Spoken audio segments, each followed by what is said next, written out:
उत्तराखंड की बहुचर्चित अंकिता भंडारी हत्याकांड में 2 साल 8 महीने के बाद आखिरकार दोषियों को सजा सुना दी गई है। कोर्ट ने 30 मई को सुनवाई पूरी होने के बाद तीनों आरोपियों को दोषी करार देने के बाद तीनों दोषियों का आजीवन कारावास की सजा सुनाई गई है। हालांकि इस घटनाक्रम पर राजनीति से लेकर पीड़ित परिवार तक कई अलग अलग प्रक्रियाएं भी अब सामने आ रही हैं। इस रिपोर्ट में देखिए।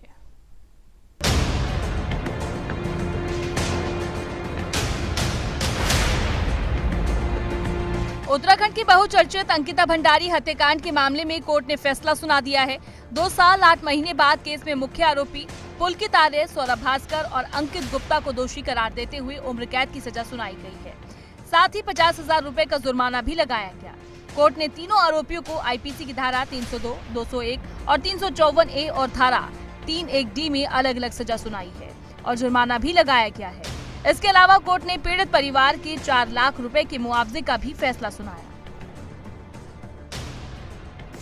18 सितंबर 2022 को ऋषिकेश के वनतारा रिजोर्ट से लापता हुई थी अंकिता। 24 सितंबर 2022 को अंकिता भंडारी का चिला नहर में शव मिला। शव मिलने के बाद पुलिस ने रिजोर्ट मालिक पुलकित और 2 आरोपी दोस्तों को गिरफ्तार किया था। पुलिस ने तीनों आरोपियों पर आईपीसी की धारा 302, 201, 354A और 31D में मुकदमा दर्ज किया। पूरे प्रदेश में उठी थी आरोपियों को फांसी की सजा सुनाई जाए। सरकार ने कड़ा एक्शन लेते हुए उत्तराखंड की जांच के लिए एसआईटी का गठन किया। एसआईटी ने 57 गवाहों के बयान के बाद 500 पन्नों की चार्जशीट कोर्ट में दाखिल की। 30 जनवरी 2023 को मामले में कोटद्वार कोर्ट में शुरू हुई थी पहली सुनवाई। 2 साल 8 महीने के इंतजार के बाद अंकिता भंडारी को इंसाफ मिला। कोर्ट ने सुनवाई पूरी होने के बाद 30 मई तय की थी फैसले की तारीख। कोर्ट ने पुलकित आर्य, सौरभ भास्कर और अंकित गुप्ता को सुनाई सजा। कोर्ट के फैसले से पहले पुलकित आर्य और उसके दोनों दोस्तों को कोटद्वार के न्यायालय में भारी सुरक्षा के बीच लाया गया। वहीं इस फैसले से पहले कोटद्वार के चप्पे चप्पे पर पुलिस का कड़ा पहरा भी रहा, जबकि पूरा कोर्ट परिसर और आसपास के क्षेत्र को पूरी तरह से छावनी में तब्दील कर दिया गया। सुबह करीब 11 बजे कोर्ट की कार्यवाही शुरू हुई और इस हत्याकांड में आरोपी पुलकित आर्य और उसके 2 साथी कर्मचारियों को दोषी करार दे दिया गया, जिसके बाद कोर्ट ने तीनों को उम्र कैद की सजा सुनाई। इसमें तीनों अभियुक्तों को आजीवन कारावास हो गई है। 302 में कन्विक्ट हो गए हैं और 201 में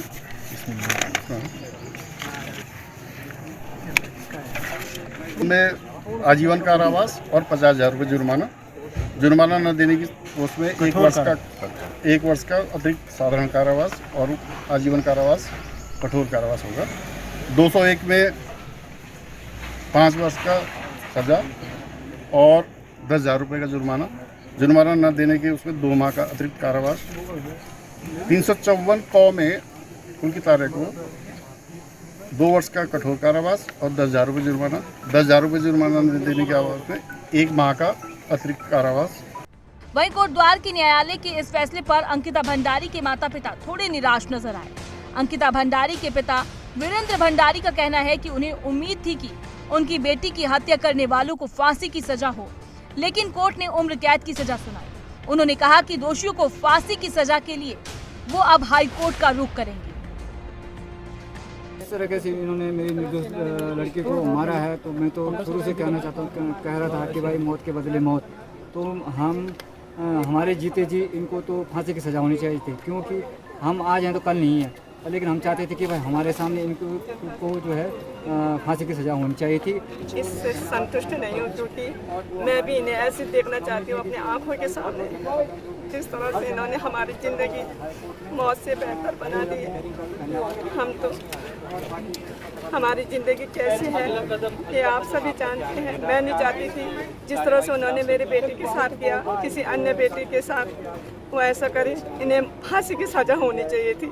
मैं संतुष्ट नहीं हूँ। मैं जब तक इनको फांसी के फंदे पर नहीं देखूंगी, मैं संतुष्ट नहीं हूँ। कोटद्वार न्यायालय के फैसले के बाद प्रदेश सरकार ने भी इस फैसले का स्वागत किया है।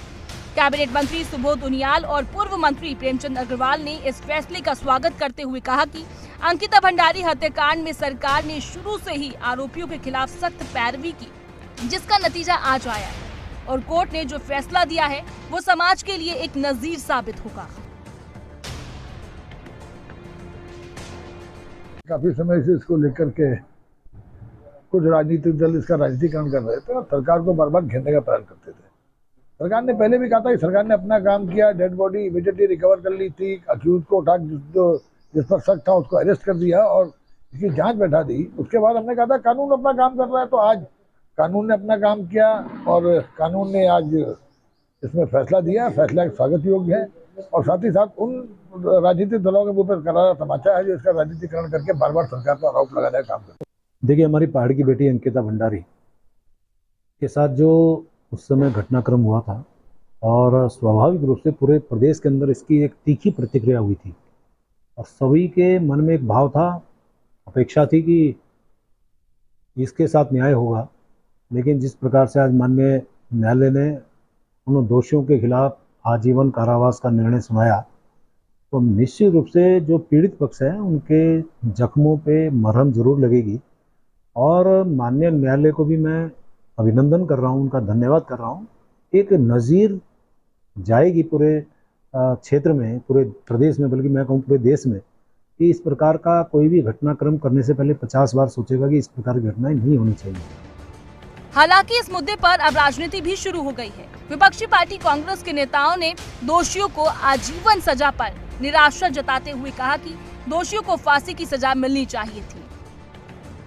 अंकिता भंडारी हत्याकांड में दोषियों के खिलाफ जो सजा का प्रावधान है उसमें उन्हें उम्र कैद की सजा मिली है। मैं पहले ही कह चुका हूं कि यदि उम्र कैद की सजा मिली है तो यह सजा पूर्ण सजा नहीं है। इसमें सख्त से सख्त सजा होनी चाहिए और सख्त से सख्त सजा यह है कि दोषियों को फांसी की सजा होनी चाहिए। इसके साथ साथ ये पूरा न्याय तब तक, ये पूरा प्रकरण तब तक, इस प्रकरण में न्याय नहीं माना जाएगा जब तक कि जो तथाकथित वीआईपी है उस तथाकथित वीआईपी का नाम उजागर होकर उसको भी सजा न मिले, तब तक ये अपूर्ण है। उत्तराखंड की बहुचर्चित अंकिता भंडारी हत्याकांड में दोषियों को न्यायालय ने उम्र कैद की सजा सुनाई है। बावजूद इसके कुछ स्थानीय लोग, कुछ सामाजिक संगठन और कुछ राजनीतिक दलों के साथ ही अंकिता के परिजन आरोपियों को फांसी की सजा की मांग कर रहे हैं। ऐसे में अब देखना होगा कि जब दोनों पक्षों के अधिवक्ता उच्च न्यायालय की शरण में पहुंचेंगे तो उसके बाद ये मामला आखिर किस दिशा में आगे बढ़ता हुआ नजर आएगा। उत्तराखंड ब्यूरो चीफ राव शफात अली की रिपोर्ट।